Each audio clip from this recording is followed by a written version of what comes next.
the people who got you to a certain point will not get you to the next point, or sometimes they should just never have been there. You got to take time to sit back and see the whole forest, not get lost in that. It's not always just about growth, but what kind of little aha moments or light bulb things have happened with the clients you've worked with?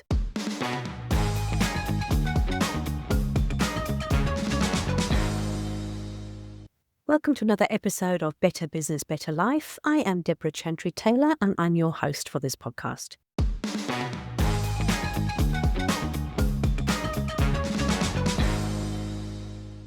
I am a certified EOS implementer, an FBA-accredited family business advisor, and also a business owner myself with several business interests.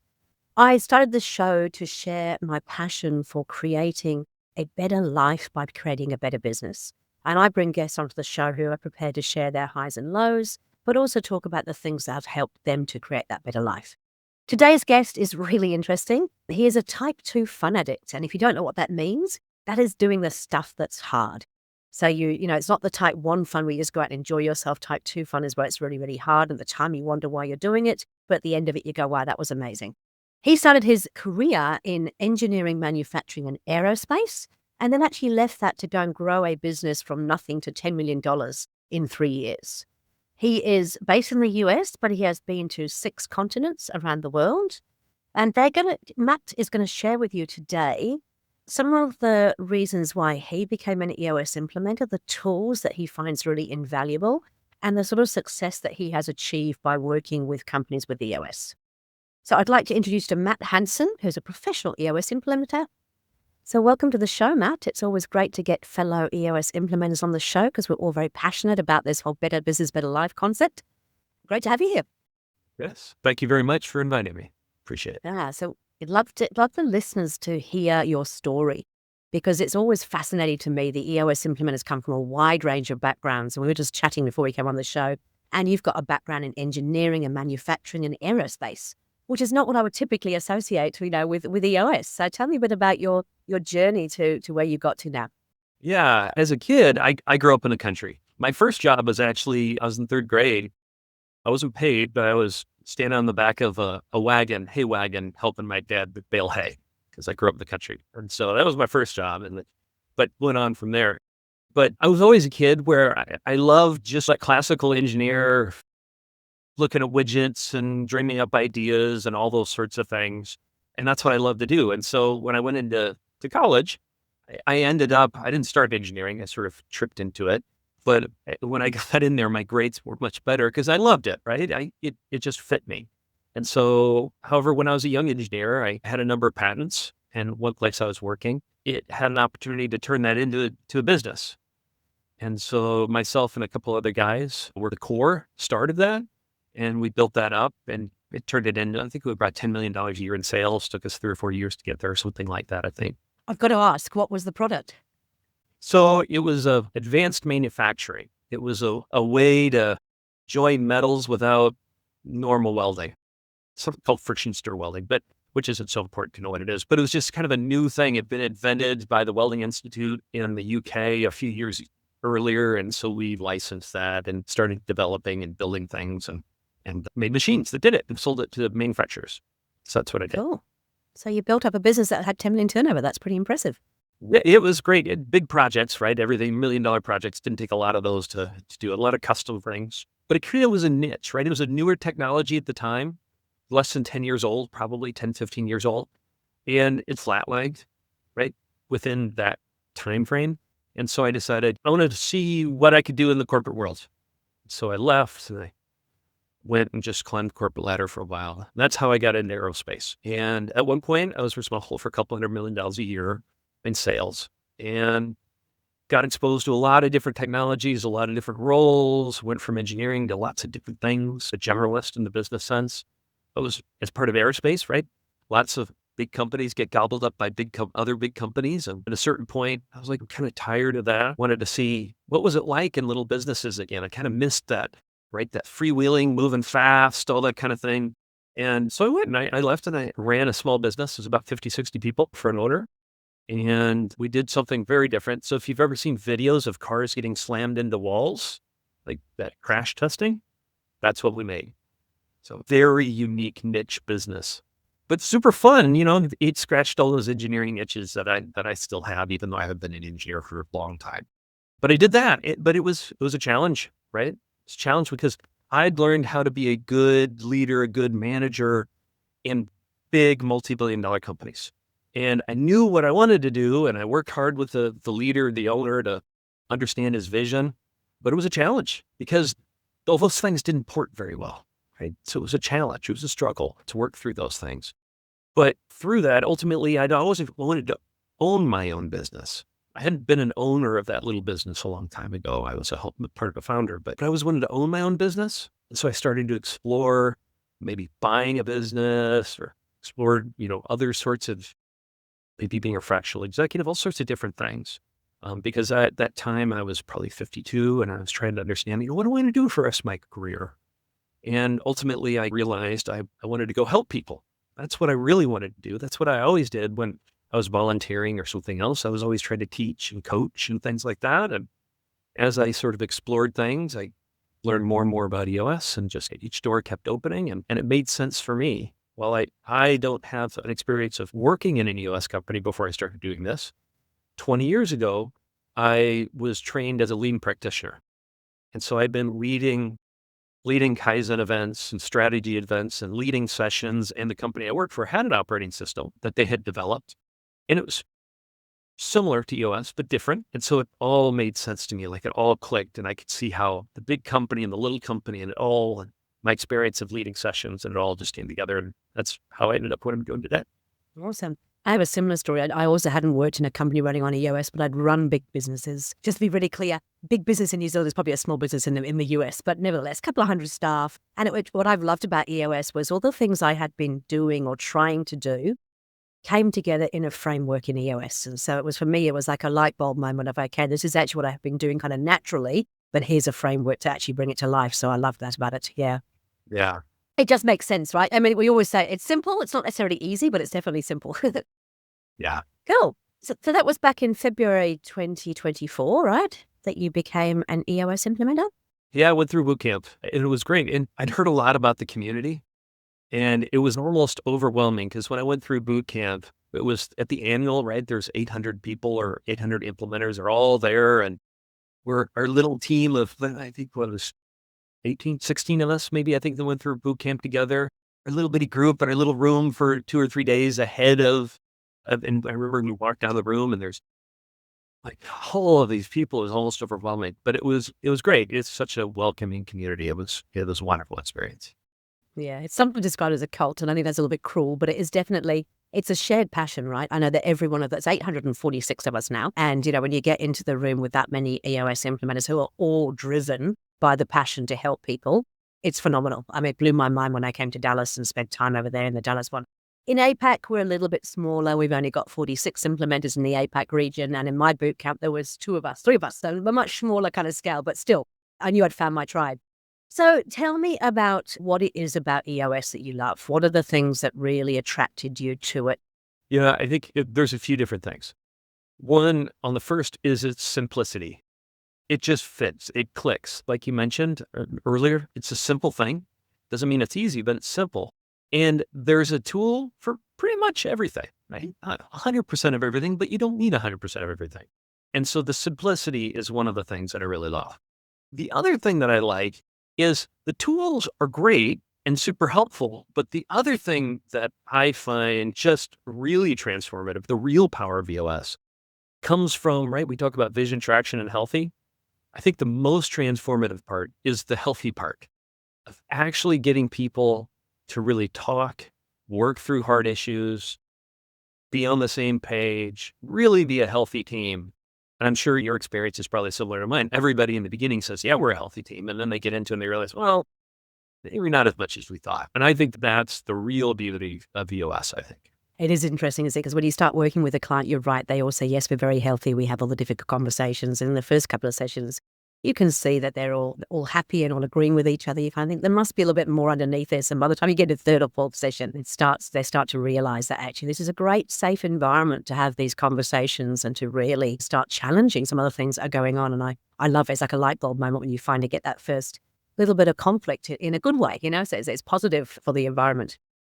Okay, so is there a particular tool that you love in EOS? Is there a favorite? I mean, you said there's a tool for everything, and there absolutely is. And I think this is something that people sometimes don't understand. We've got the 5 foundational tools, which is what you start with, but there's a whole lot more additional tools in the background. So when you've got an issue with X or Y, then it can actually help with that. But I guess, yeah, is there a favorite tool that you have seen to be the most transformative?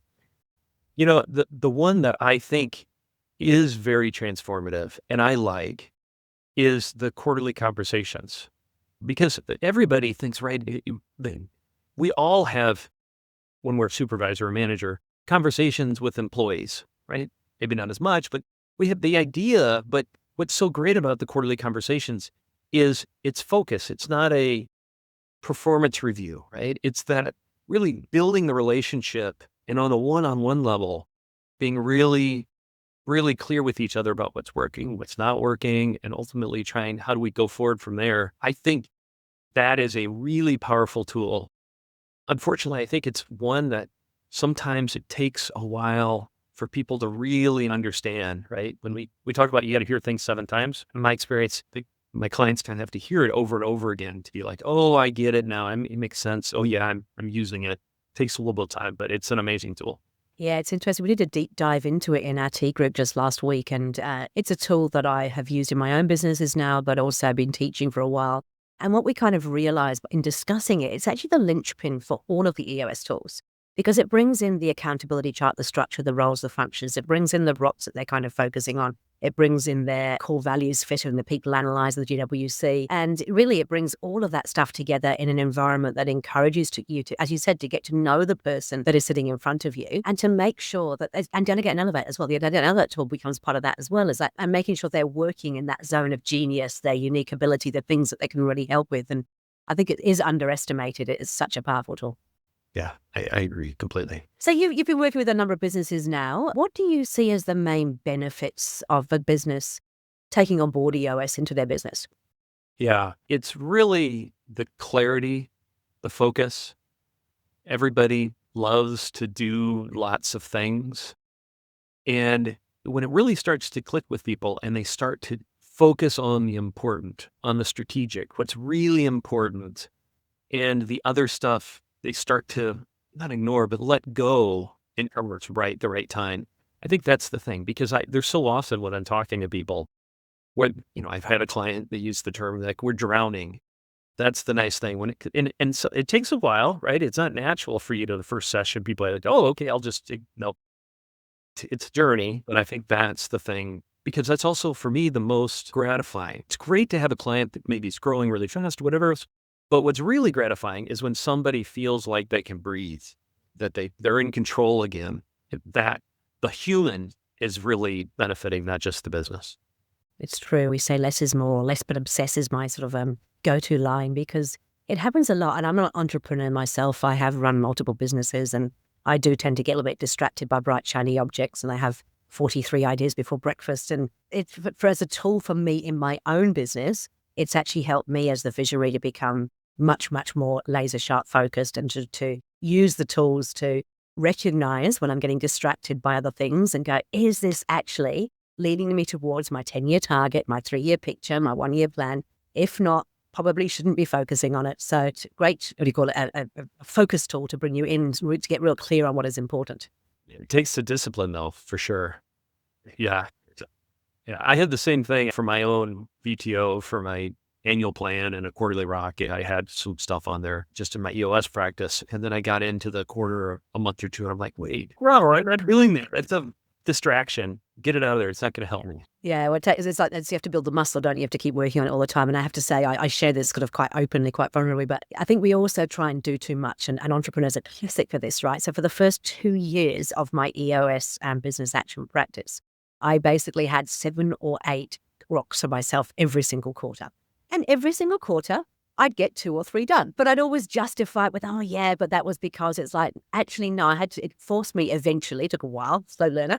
I eventually had to go, I can't do 7 or 8 rocks. I'm not able to do that. And once I cut it down to 2 or 3, then guess what? Because those 2 or 3 would actually get done and they'd get done well, as opposed to trying to spread myself thin amongst 7 or 8 different things and get distracted. And I think that is the power of it is You really need to focus on those things that will really move the needle, the things that will really take you towards where you want to go. And some of us take a bit longer to learn than others, but we get there in the end. So have you got any sort of success stories from the clients that you've been working with in terms of, because success, as you said, it's not always just about growth. Growth is great, and most of us want that. But what kind of little aha moments or light bulb things have happened with the clients you've worked with? Yeah, I think it's usually been around the people things, right? So in terms of clients, right, you have clients that's had a lot of great success and things like that. But for me, the things that stand out are when people start to be clear. So for example, I had an owner who recently, there was somebody he had on the leadership team, and finally it became clear, like, oh, it's the wrong person. He'd been there since the beginning, since the company had been founded. And so like, yeah, no, this isn't working. And I think that's, to me, those are always the stories that really jump out.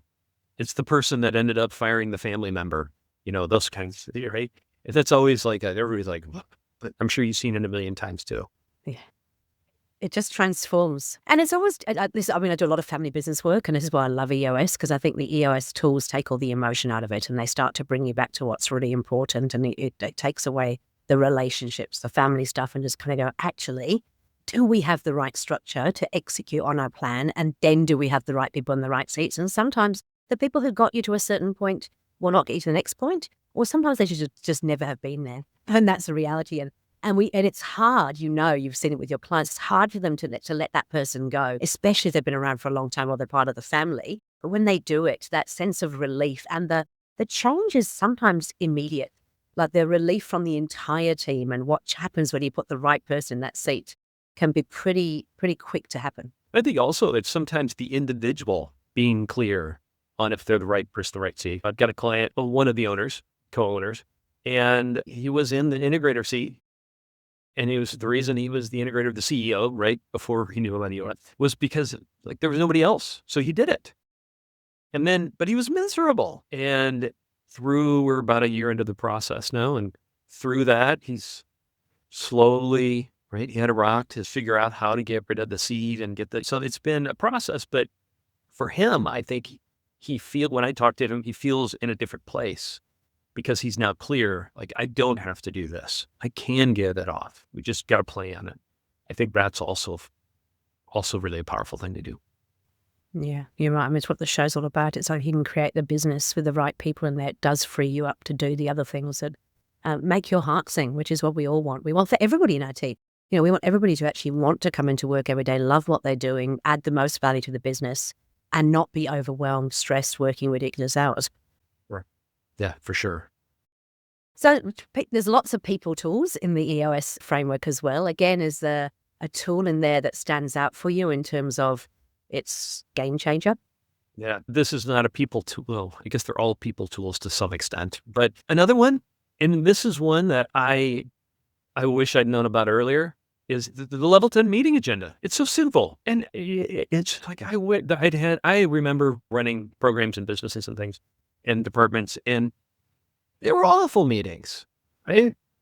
It was awful. And because we just get stuck on things where we were the classic, get in a room, tackle an issue, discuss it to death, and not really ever accomplish anything. And so the level 10, and that's always usually the first thing that people are always like, yeah, that's great. They feel the benefit of it right away. But to me, it was such a simple, but really, really great tool. It is. And it's interesting. I actually went back. I've been working with a client on and off over the last 6 years. And when I say on and off, only because they actually graduated. And then they've invited me back in again because they felt like the wheels were falling off a little bit. And I observed their level 10 meeting, and we do this a lot as implementers to see how the level 10 meeting is going. And it's interesting. So they're now, they're 6th or 7th year into EOS, and they've bastardized the level 10 meeting agenda a wee bit. And it's seen, only small things, but it's amazing how if you actually just don't stick to the agenda, how you can get back into that thing of discussing and not really ever getting anywhere. Or even worse, I think, ignoring some of the issues. So they didn't drop some things down from the scorecard that they hadn't achieved. And I was like, why did you not drop those down to the issues as we've got them to drop them down to the issues? And suddenly we had some really in-depth conversations about what could actually change. And we had some action points about what we could actually do from it. And I think that is the power of the level 10 meeting when it's done purely and you follow the agenda. There's no room to wiggle off and start, getting caught up in things that aren't important. And every IDS, every issue solving we do has to have an action point. So, you're not sitting there discussing with nothing coming out of it. Yeah, I think it's also interesting is people starting to get better at the prioritizing of what issues to talk about. I had a client once who asked, what do we do with issues that are on the issues list for a long time? I was like, oh, it could be lots of different things. Could be that it's a really hard issue and everybody's scared of it and it's sitting there because you're trying to ignore it. Like that could be a thing. Or it could be you're doing exactly the perfect right thing is it's just not a priority and it's just going to sit there. And so someday maybe you do a cleanup and you're like, no, it's not an issue. Who cares? Right? It goes away. Like, or something in between. But it's always, it's interesting. Yeah. I've seen it a little bit where I think that some, particularly on the beginning of the journey, some clients feel like they have to tick off all of their issues. Like it is a race. It's almost like a tick box exercise. And I actually say, no, it's like, actually, we should be dealing with the ones that are really important, giving them the time that they actually deserve. And you're absolutely right. If something sits on there for a while, then it means it's not important. Or I think the biggest one is the elephant in the room. I had one particular client with a whole bunch of shareholders where we're doing actually a shareholder level 10 meeting. And there was one issue that I knew it was the biggest issue in the room, but they all just kept avoiding it. And in the end, I said, why are we not talking about this issue? Because I know each of you individually has told me that this is actually the biggest issue. And they're like, we don't want to go there. Guess what? We're doing it now. Yeah, I'm sure you probably have. Like the clients who are like, no, we don't really have any issues, right? There's nothing to put on the issues list. And then, I don't know, months later, you're like, oh, yeah, we had no idea. They had no problem coming up with issues. It's just they had to get used to it. Yeah, it's not a normal thing to even talk about issues in some businesses. And I guess as you roll out EOS throughout the whole organization as well, and everybody's able to be part of a level 10 meeting, has the chance to start raising issues, then it starts to uncover things that maybe been sitting there for a long time, but nobody's had the forum to do that. And so that's when it's like building a muscle. Once you kind of get used to it, then you start to see things. And I always, when we talk about this, EOS is like shining a massive spotlight into every single corner of your business, and it highlights things that you really had hoped would never be highlighted, but all of a sudden they're there to deal with. Yeah, that's true. What's your favorite tool? My favorite tool, so I have to say, I would always say it was the accountability chart is one of my favorite ones. I think that's the one that most people who self-implement avoid that because it's probably the most difficult one. And I really enjoy getting people to really think about what's important. And I've always said the level 10 meetings, I think they are an absolute game changer. However, I have to say now that we've done a bit more of a deep dive into that quarterly conversation, I've realized the power of it. And this is after 5.5 years of implementing. I've been teaching it for a long time and I've always thought it's a great tool.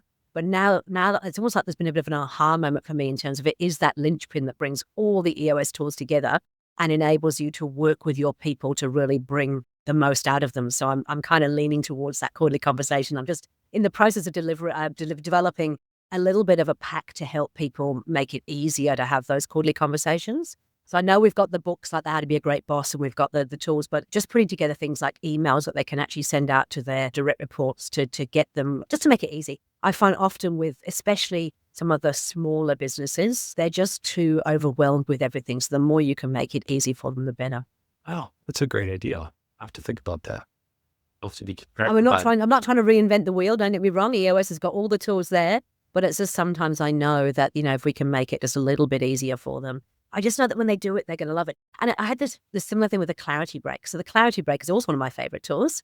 I've got lots of favorite tools, but I love the clarity break because it took me a long time to actually take one myself. And then when I did it, I realized how important it was.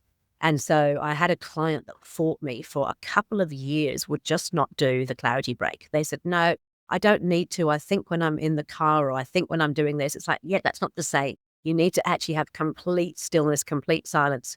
She eventually went and did it, and she went to a beach and she sat there with a blank notepad and pen.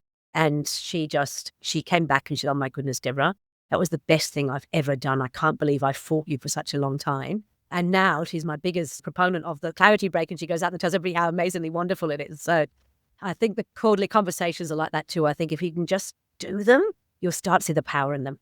I think you're right about the clarity break, her experience and what you're saying, because I always thought I would be doing clarity breaks. Right? There'd be times it'd be quiet. I'd go for a run or I'd do, something. And it wasn't until recently on the flight home after the annual QCE in San Antonio, I sat down and it's about a 2.5 hour flight or 3 hour flight or something like that to Seattle. And I spent the time basically like, I'm going to sit here and I'm going to do clarity break. And maybe it was after the conference. Anyway, it doesn't matter. I ended up like filling 6 pages from all of these notes and all of these thoughts about what I can do to be a better implementer for my clients, what I can do to run a better practice, all this kind of stuff. And it took a little bit to kind of open it up, but once it got going, it really got going. And so, yeah, you're exactly right. You got to be still. It doesn't work as well if you're active doing a thing. I used to argue the same thing myself. I go cycling every morning. When I'm cycling, I'm really, I'm not doing anything, therefore I'm thinking.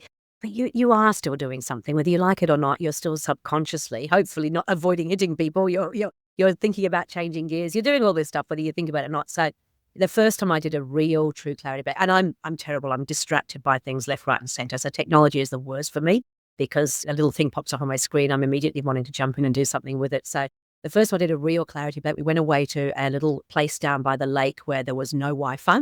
And so I was forced to actually have no electronics, which is unusual for me. And so I took my Remarkable and I sat there, and it took a little while. And so, yeah, I was there and I was thinking, this is a waste of time. It's not doing anything for me. It's not really, I'm never going to get anything out of it.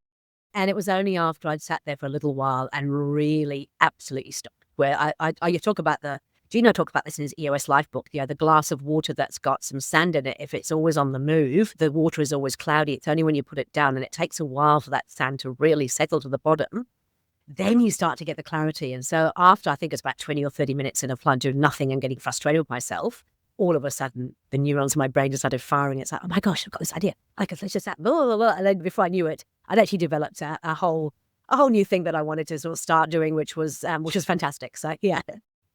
I love that visual. I'm going to need to, I have a session next week where I'm going to be going over, LMA and quarterly. I'm going to have to remember that for... because you can do it in your session room with your water glasses. So great. And people just get it, right? They look at and you have to explain. It's got to be a very fine sand or a silt, because when you put the glass out, it doesn't immediately all drop to the bottom. It takes a while for that silt to actually settle onto the bottom. And then you've got the clarity. And so, you've got to push through I'm going to need something to do or something to play with. It's like, no, just sit there in silence. It will come. That's great. Thanks for sharing that. Oh, pleasure. Absolute pleasure. So, top 3 tips or tools for people listening in. What would you say are the 3 things that you would recommend they leave this podcast and go and do? Well, I have one that is a non-EOS tool. It's a book. It's a non-EOS book. But for people who work in an international environment, cross-border, cross-cultural, I find a lot of people really click with it. So the book is called The Culture Map. And it's, I don't know, I maybe read it for the first time 15, 20 years ago, something like that. But so it's been around. But what it's about is there's a lady, she's from the Midwest of the US, but she was a professor teaching at one of the business schools in France. And her research was mapping different dimensions, cultural dimensions, across various, a lot of different countries around the world, and mapping where the different cultures were on a scale. So an easy example is one of those dimensions is context when we speak, right? So in the US, we're very, very low context, right? We say very usually direct and it's kind of concrete. Whereas in other cultures, there's a lot of history of the country built into it, and they have little sayings that to somebody from the outside will make absolutely no sense, but it makes sense to them. And actually, I gave you an American example of context as I described it, great details, a very civil conver, but it does that as well as in other dimensions. And I found it, so I worked for, 25 years in Asia, Europe, and Africa and different places. So I found it really helpful to look at when I would go into a new country to help me understand how best to interact and communicate with people and to interpret how they were acting. Super helpful for me. And I think particularly if you think about a lot of teams now, I've got a lot of offshore teams as well. So in Vietnam, in Philippines, in Bangladesh. And you're right, there is absolutely a cultural difference there. And so it would help to understand how to better work with those environments, I'm guessing. Yeah, especially if you're in a multinational, right? You get teams from all over the world and all that stuff. So that's one thing. Tips and tools. I think the other thing is, I really do like we talked about top tool or tip is the clarity break. You got to take time to sit back and see the whole forest, right? Not get lost in that. So that's probably another one. And then a third one. Oh my gosh, what's a third one? Put me on the spot. You told me ahead of time, and I'm still bad at trying to come up with. I wonder if one of the tools that I do like with EOS, which they give away for free, is the organizational checkup, which just gives people a chance to have a look at where they are in their organization at the moment. I think that, going along with it, the crystallizer assessment for visionaries and integrators, I think it's not as well known, but it's a great, because like that one client I mentioned, he's a founder. He was the CEO just because he thought they needed one. And so being clear on what you're good at, what you love to do, that's really good. Yeah, no, it's true. I actually use it sometimes in sessions when I've got people who are not quite sure where they sit, or you've got a couple of people who think they should be the integrator. I just say, just do the test and just do it honestly. And let's have a look and see where your strengths are. It'd be great for you to know, if nothing else. And I always thought, because it said, it's designed to tell you, are you a visionary or are you an integrator? And I always thought, but what happens if you're neither? And I can guarantee that the test will actually tell you when you're neither, because I got my husband to do it, who's an actuary, who was neither a visionary nor an integrator. And it literally came back. He was 50s on both of them. It was like, no, you're not even close to either of these. Along with that, another point is I think also I find with they're like, especially like STEM people tend to be very neutral graders, never too high, never too low, kind of right in the middle. I think that's the other thing, is it can skew results too. Allow yourself the freedom to say, no, I do like that. So I'm going to max it out or whatever. Don't be just so middle or like, oh, I'm just okay. No. I never give fives. Yeah, that's right. Yeah, so go with your gut and kind of go, yeah, actually, if you love something, be honest about it. Or if you really enjoy something, be honest about it. Okay, that's fantastic. Hey, Matt, we're going to put all of your contact details in the show notes so people can get in contact with you. But just from your point of view, what is your ideal kind of team that you like to work with? So I like people. So for my personal style, I am the kind of person I like to push, right? My hobbies, I live here in Seattle. I'm getting to spend the weekend in the mountains, mountaineering and doing hard things. And so I love people that are going to pick up the lunch pail and get to work. And so that's what I love. The other thing, because of my background in engineering, I work with everybody, of course, but I have a special soft spot in my heart for people that build things. So it could be construction or engineers or manufacturing. I like that because it scratches an itch in my personality that I don't get to do anymore. So that's fine. Yeah, no, that's wonderful. So building or construction, they're really actually building things, making a difference. And somebody is not going to be afraid to be pushed, to really push them to limits. I saw actually in your bio, so you do kayaking, you do mountain climbing. You obviously really enjoy that outdoor I love it. pursuit. Yeah. Yeah, we call it type 2 fun. I don't know if you've ever heard of type 2 fun, but type 1 fun is like maybe go play golf or you go out to eat with friends, and it's fun, right? It's fun. You do it, you have fun, great time. Type 2 fun is the kind of stuff when you're doing it, you're like, I think this sucks. I don't like it. I want to quit. It's hard. I'm uncomfortable. But then you get home and you're like, oh, I can't wait to do it again. Yes. And those are things that I gravitate to. Fantastic. Oh, that's really fun. Beautiful. Well, hey, look, thank you so much for sharing your time with us this morning. Thank you for sharing all your tips and tools and your background. And I shall look forward to hopefully seeing you over in the US sometime soon. I hope so. It was a pleasure. Thank you very much for including me, Debra. You have a great weekend. My absolute pleasure. You too. Thank you.